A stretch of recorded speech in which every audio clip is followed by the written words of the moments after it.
Okay, the next one is called zombie walks. And these are again a left brain, right brain exercise. And you can come like here, engage your core, and just bring your hand up, opposite hand.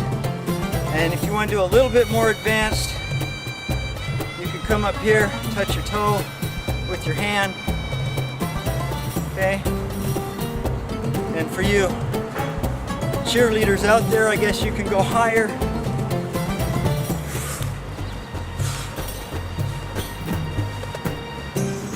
But if you're not that, you just want to keep it low or keep it easy, just go here. Just remember, keep your core engaged the whole time.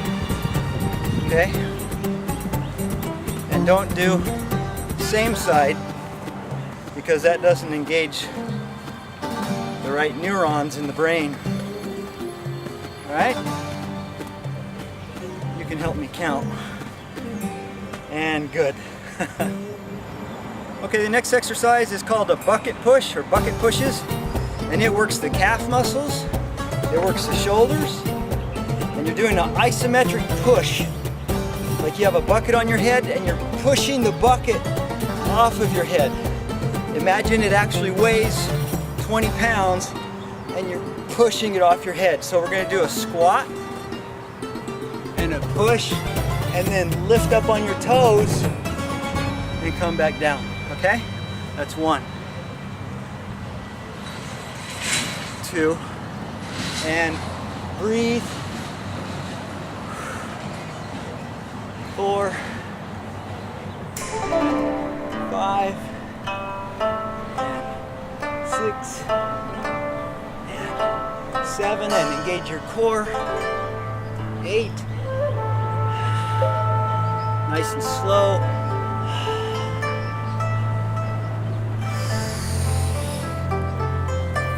And good.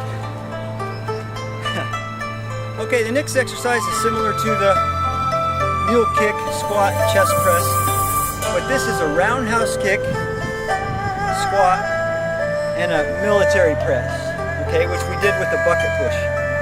So again, it's an isometric push, and you pretend like you have weights, or if you're at home and you have some light weights you want to do with that, go ahead. But just isometric is good enough for what we're doing. Alright, so we're doing a roundhouse kick, so you take your knee, take your leg out, point your knee at the target, and then kick at it with your toe, pull it back in, and come down to a shoulder width stance. That's a roundhouse kick. So bring your knee up and chamber it, out, back, and down. A couple more times. Up, out, back, and down. Other side, up, out, back, and down. Chamber, kick, and down. After a while you want to do them a little bit faster, but for now do them really slow.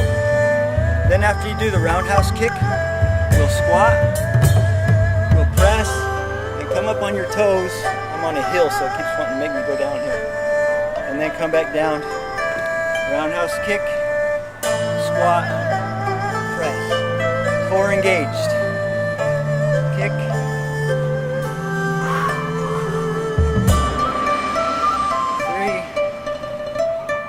Squat, press. If you can't kick very high, you can kick only low, like to a knee, a person's knee. That's good enough. Squat.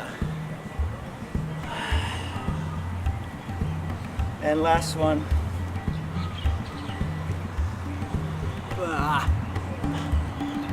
Messed that one up. Other side.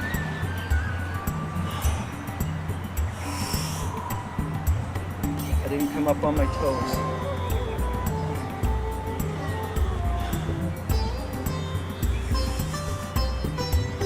It's hard to keep your balance.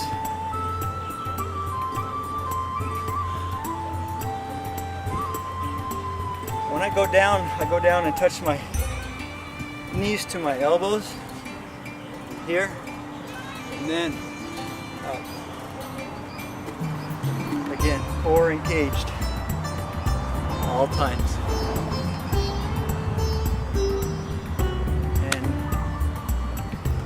Hey. Okay, the next muscle group we're gonna stretch is right in between the shoulder blade and the spine. Those are called your rhomboids, okay? And they're the muscles we use when we pull or when we're rowing, when we open a door, that kind of thing. When we open a drawer, a cabinet, anything like that, we're using our rhomboids. They help keep our spine, our shoulders back when they're strong. When they're weak, you see a lot of this kyphosis kind of stuff. It's not good, it develops into humpback. So what we're gonna do is we're gonna use the same principles of reaching and pulling. We can't apply pressure unless we're up against the corner of a wall or something like that. We could, but we're not going to for today. So first of all, we're gonna reach, exhale, hold it for 2 or 3 seconds and come back. That's 2, and 3,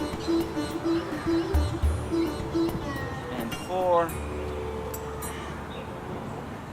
and 5. Other side. Reach and pull. 1, 2.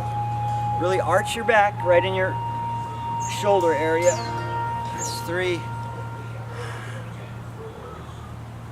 4, and 5. All right. Now if we want to do some arm circles, just to kind of loosen up our shoulders, warm up our shoulders, we can go small ones, bigger. Just going to do a few. Now, other direction. So rotate forward. Medium size, small size, and shake them out. All right, next thing we're going to do is for our forearms, our flexors, we're going to stretch those. Same principle. We're going to contract here, so we're going to reach with that, and then we're going to apply a little bit of extra pressure here. So, contract and stretch.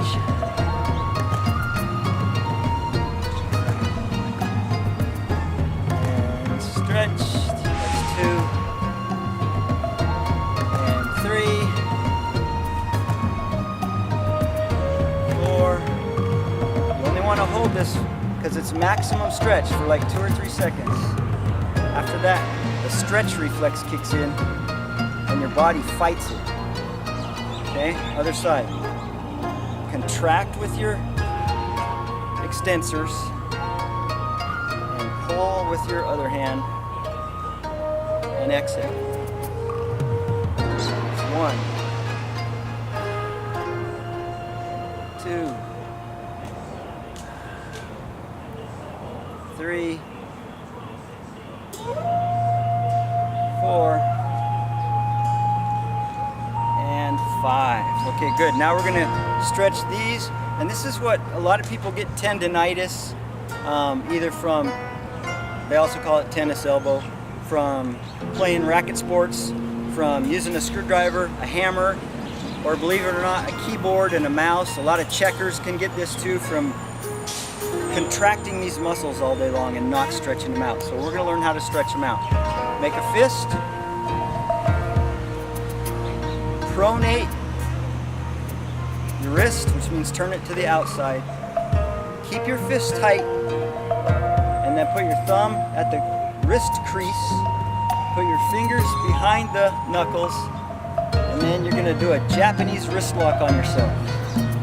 So you're going to pull in, you're going to push with the thumb, and you'll feel that stretch right in here.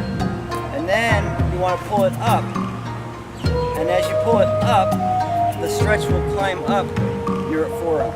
Okay, that's what we're going to do. So in, 1,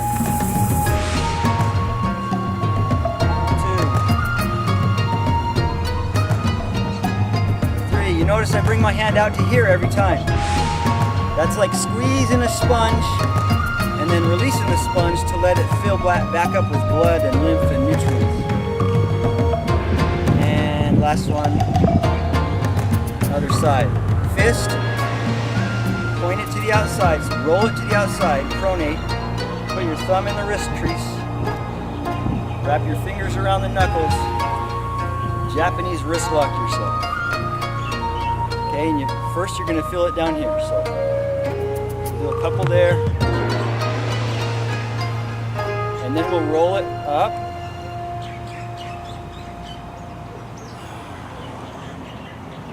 Up, and last one. Okay, now if you do have pain already here, then what I recommend you do is a little bit of self-therapy. And you can do that by doing the same stretch, only the pressure is applied with your thigh. The pressure on the stretch. But you're going to apply, like we applied neck pressure, you're going to apply that with your opposite hand to the part that hurts. So you're going to go here, you're going to apply pressure, come up, move your thumb, apply pressure, move your thumb, more pressure, more pressure. If you don't want to use your thumb, or maybe it feels good to use the whole palm of your hand, you can do that. And like that. Okay? You can do that on both sides.